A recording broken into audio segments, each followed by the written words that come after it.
नमस्कार मंडळी. श्री स्वामी समर्थ.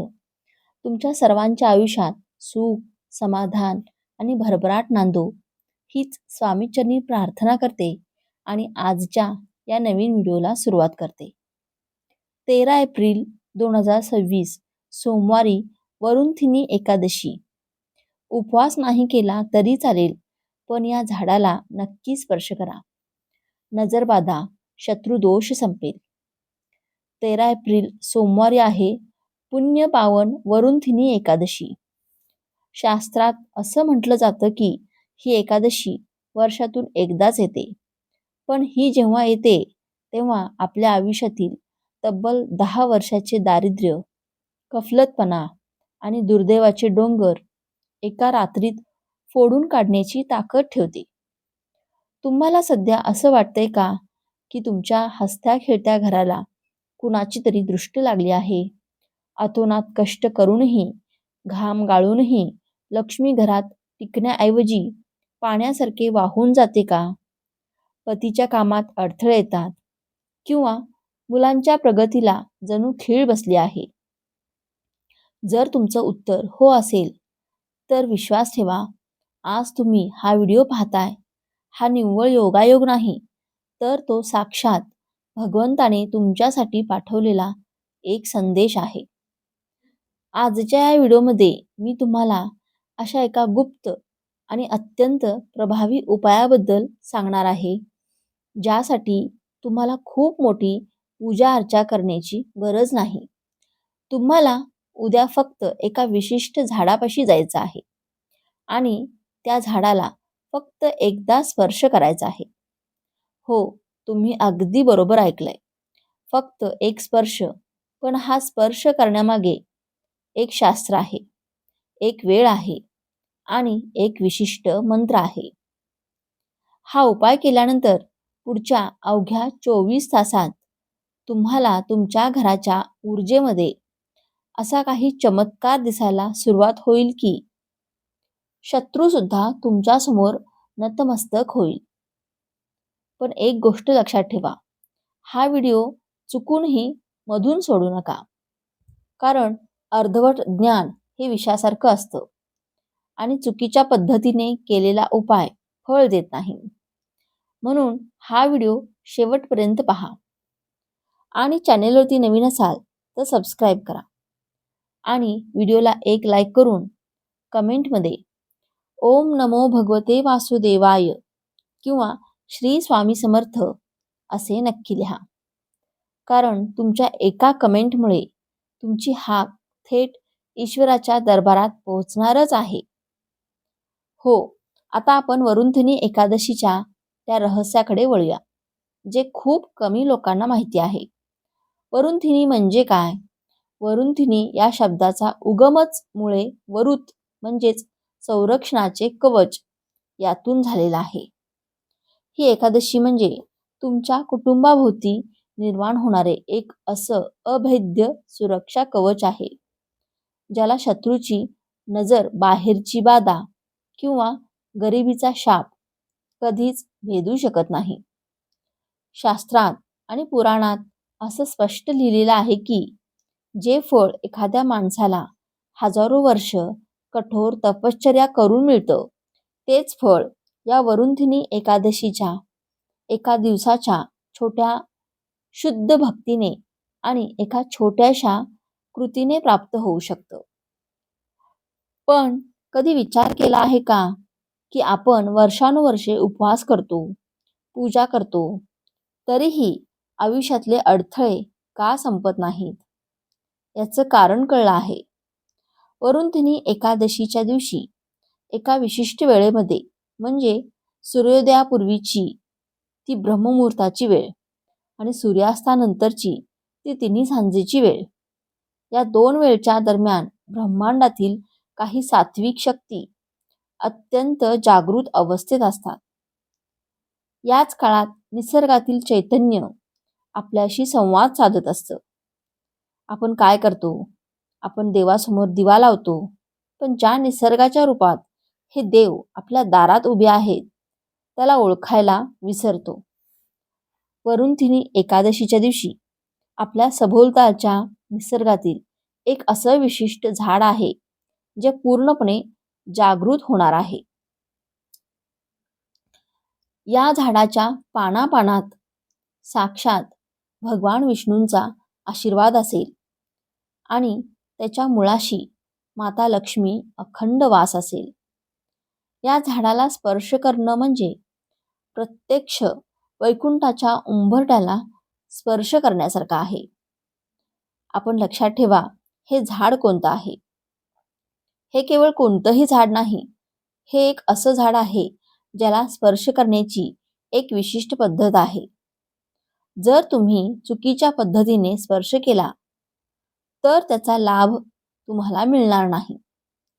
ते झाड कोणतं आहे आणि त्या झाडाच्या खाली उभे राहून तुम्हाला नेमकं कोणते शब्द बोलायचे आहेत, जेणेकरून तुमचं नशीब 24 तासात पलटेल, हे मी तुम्हाला अगदी काहीच क्षणात सांगणार आहे. पण त्याआधी एक अतिशय महत्त्वाची गोष्ट. हे गुपित जाणून घेण्यापूर्वी तुमचं मन निर्मळ असणं खूप गरजेचं आहे. कारण ही शक्ती केवळ श्रद्धेवरच चालते. कारण इथून तुमच्या भाग्याचा उदय सुरू होणार आहे. अनेकदा आपल्याला जाणवतं की घरात सगळं काही असूनही सुख नाही आहे. घरात पाऊल ठेवलं की विनाकारण डोकं जड होतंय. लहान मुलं सारखी रडतात आणि पती पत्नीमध्ये क्षुल्लक कारणावरून मोठे वाद होतात. यालाच आपण नजरबाधा किंवा घराला लागलेली अतृप्त बाधा म्हणतो. जेव्हा बाहेरची नकारात्मक ऊर्जा आपल्या उंबरठ्यात प्रवेश करते तेव्हा लक्ष्मी माता तिथेच थांबत नाही. हे सगळं संपवण्यासाठी वरुणतिनी एकादशीच्या मुहूर्तावर दुपारी 12च्या सुमारास, जेव्हा सूर्य डोक्यावर असतो आणि सावली सुद्धा आपली साथ सोडते, त्यावेळी तुम्हाला एक अत्यंत प्रभावशाली उपाय करायचा आहे.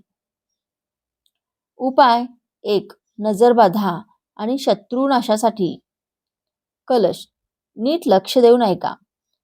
वरुणतिनी एकादशीच्या दिवशी दुपारी 12 वाजता तुम्हाला एका तांब्याच्या स्वच्छ तांब्या घ्यायचा आहे. त्यात शुद्ध पाणी भरून घ्या आणि शक्य असल्यास त्यात 2 थेंब गंगाजल टाका. आता त्या पाण्यात तुळशीची 2 पाने अर्पण करा. हा तांब्या तुमच्या देवाच्या देवघरात भगवान विष्णूंच्या किंवा तुमच्या कुलदेवतेच्या मूर्तीसमोर ठेवायचा आहे. हा कलश उद्या पूर्ण दिवसभर तिथेच राहू द्या, जेणेकरून घरातील सर्व सात्विक मंत्रोच्चार किंवा देवाची शक्ती त्या पाण्यात उतरली पाहिजे. मग रात्री जेव्हा तुम्ही झोपायला जाल तेव्हा हे पाणी घेऊन संपूर्ण घरात आणि विशेषतः तुमच्या घराच्या मुख्य दरवाजाच्या दोन्ही बाजूंना शिडकावा करा. जेव्हा तुम्ही हा शिडकावा कराल तेव्हा मनातून अशी धारणा करा की माझ्या घरातील सर्व इडापिडा, नजरबाधा आणि शत्रूचा प्रभाव कायमचा नष्ट झाला आहे. विश्वास ठेवा, हे पाणी साधे पाणी राहत नाही, तर ते एका अवैध सुरक्षा कवच बनत आहे, जे तुमच्या शत्रूंना तुमच्या घरापासून 4 हात लांब ठेवतं. पण हा तर फक्त सुरुवात आहे. हा झाला घराचं शुद्धीकरण विधी. पण तुमच्या आयुष्यातील गरिबीचे मूळ उपटून टाकणारा जो मुख्य उपाय आहे तो तर एका विशिष्ट झाडाशी जोडलेला आहे. हे झाड कदाचित तुमच्या घराच्या अंगणात असेल, तुमच्या बागेत असेल किंवा तुमच्या घराच्या अगदी जवळच्या परिसरात असेल. पण अनेकदा हे माहीत नाही की त्या झाडाला स्पर्श करण्याची एक गुप्त वेळ असते. जर तुम्ही अवेळी स्पर्श केला तर त्याचा लाभ मिळणार नाही. त्या झाडाला स्पर्श करताना तुम्हाला तुमच्या मनात एक असा शक्तिशाली मंत्र म्हणायचा आहे जो तुमच्या शरीरातील नकारात्मक ऊर्जा शोषून घेईल आणि त्या झाडातील दैवी चैतन्य तुमच्या नसानसात भरेल. तो मंत्र कोणता आणि स्पर्श करण्यासाठी ती महत्वाची वेळ कोणती आहे, जी तुमचं नशीब 24 तासात पलटून टाकेल. जो मुख्य उपाय ज्याने हजारो लोकांचे नशीब पलटवले आहे, तो आता नीट समजून घ्या. वरुणधनी एकादशीला जेव्हा सूर्य मावळतीला टिकलेला असतो आणि आकाशात तांबूस रंगाने न्हाऊन निघालेला असेल, म्हणजेच संध्याकाळी 6:30 ते 7:30 या गोधुली मुहूर्तावर तुम्हाला हा प्रयोग करायचा आहे. ही वेळ अशी असते जेव्हा पृथ्वीवर दैवी लहरींचा प्रवास सर्वाधिक असतो. तुम्हाला जायचे आहे तुमच्या शमीच्या झाडापाशी किंवा बेलपत्राच्या झाडापाशी. ही दोन्ही झाडं साक्षात शिव आणि शक्तीचे प्रतीक आहेत. पण समजा तुमच्या घराच्या आसपास ही झाडं नसतील, तर अजिबात काळजी करू नका. तुम्ही तुमच्या अंगणातील बाल्कनीत किंवा बाल्कनीतील तुळशीच्या रोपाशी जाऊ शकता. कारण तुळशी साक्षात लक्ष्मीचं स्वरूप आहे आणि एकादशीला ती पूर्णतः जागृत असते. आता ही विधी नीट समजून घ्या. यात एकही चूक होता कामा नये.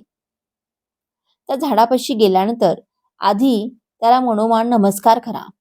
त्यानंतर तुमचे दोन्ही हाताचे तळवे त्या झाडाच्या खोडाला किंवा कुंडीला स्पर्श करा. अशा प्रकारे लावा की तुमच्या शरीरातील स्पर्श त्या झाडाला जाणवेल. तुमचे डोळे शांतपणे मिटून घ्या. त्यावेळी तुमच्या मनात कोणताही द्वेष नसावा. तुमच्या घरातील जी काही गरिबी आहे, जी काही जुने आजारपण आहेत, तुम्हाला छळतायत जे लोक किंवा जे शत्रू तुमच्या प्रगतीत अडथळे आणतात, त्या सर्वांच्या मनोमन विचार करा. अगदी कळकळीने, जणू काही तुमच्या आईशी बोलताय अशी सुरुवात करा आणि म्हणा, हे वृक्षराज, हे चराचर सृष्टीच्या स्वामी, माझ्या जीवनातील आणि माझ्या कुटुंबातील सर्व इडापिडा, सर्व दुःख आणि दारिद्र्य तू स्वतःमध्ये शोषून घे आणि मला सुख, समृद्धी आणि शांतता दे, हे वरदान दे. हा स्पर्श किमान 2 ते 3 मिनिटे तसाच ठेवा. त्यानंतर तिथे जमिनीवर त्या झाडाच्या छायेखाली शांतपणे बसा आणि तुमच्या हातातील माळ असेल तर त्या माळेवर बोटाने मोजून ओम नमो भगवते वासुदेवाय या मंत्राचा फक्त 11 वेळा शांतपणे जप करा. त्या क्षणी त्या झाडाची सकारात्मक ऊर्जा तुमच्या हातातून तुमच्या शरीरात प्रवेश करेल.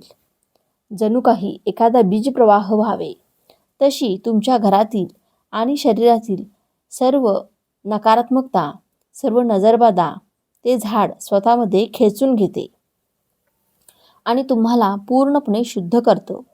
हे केवळ अंधश्रद्धा नाही, तर हे निसर्ग उपचार आणि अध्यात्माचाच एक शास्त्र आहे. ज्यांनी मागच्या वर्षी हा उपाय श्रद्धेने केला, आज त्यांची घरं धनधान्याने भरलेली आहेत आणि त्यांच्या आयुष्यातील शत्रू आपोआप शांत झाले आहेत. हा अनुभव तुम्हालाही उद्या नक्की येईल. फक्त विश्वास ठेवा. आता एक असा उपाय जो तुमच्या घरातील रिकामी झालेली तिजोरी पुन्हा भरण्यास मदत करेल. जर तुम्हाला पैशांची खूप चणचण भासत असेल, कर्ज भेटत नसेल किंवा कमावलेला पैसा कुठे कुठे जातो हे समजत नसेल, तर वरुणधनी एकादशीला हा एक खास उपाय नक्की करा. वरुणधनी एकादशीच्या दिवशी सकाळी किंवा दुपारी थोडीशी साखर आणि गव्हाची पोळी स्वहस्ते गाईला खाऊ घाला. गाईच्या शरीरात 33 कोटी देवांचा वास असतो असं आपण मानतो. जेव्हा तुम्ही श्रद्धेने ही साखर गाईला अर्पण करता, तेव्हा लक्षात ठेवा, साखरेचा तो गोडवा गाईच्या मुखात जातो आणि जसा जातो तसा तो विरघळतो. अगदी तशीच तुमच्या आयुष्यातील दुःख, दारिद्र्य आणि अडचणी एकामागून एक विरघळायला सुरुवात होईल. हा उपाय तुमच्या नशिबातील साचलेलं दुर्भाग्य पुसून काढेल.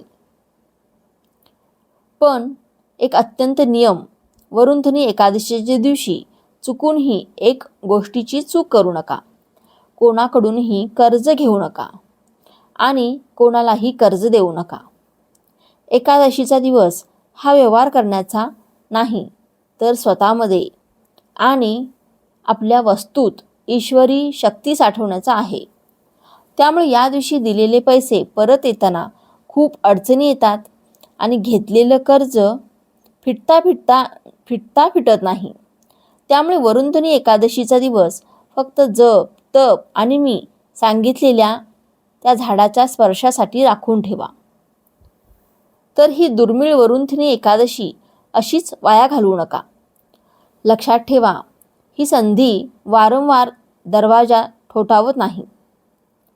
तो एक छोटासा स्पर्श, तो एक मंत्र आणि तुमची अढळ श्रद्धा तुमचं संपूर्ण आयुष्य बदलण्यासाठी पुरेसा आहे. हा उपाय करताना मनात शंका ठेवू नका. अगदी मनापासून डोळ्यात आसव्या आणून त्या विष्णू स्वरूपी झाडाला आपली व्यथा सांगा. देव तुमच्या सोबत आहे. तो तुमची हाक नक्की ऐकणार आहे. जर तुम्हाला हा माहितीपूर्ण व्हिडिओ आवडला असेल, व्हिडिओतील माहिती उपयुक्त वाटली असेल, तर व्हिडिओला एक लाईक नक्की करा आणि हा व्हिडिओ जास्तीत जास्त लोकांना शेअर करा आणि चॅनेलला सबस्क्राईब नक्की करा. धन्यवाद. श्री स्वामी समर्थ.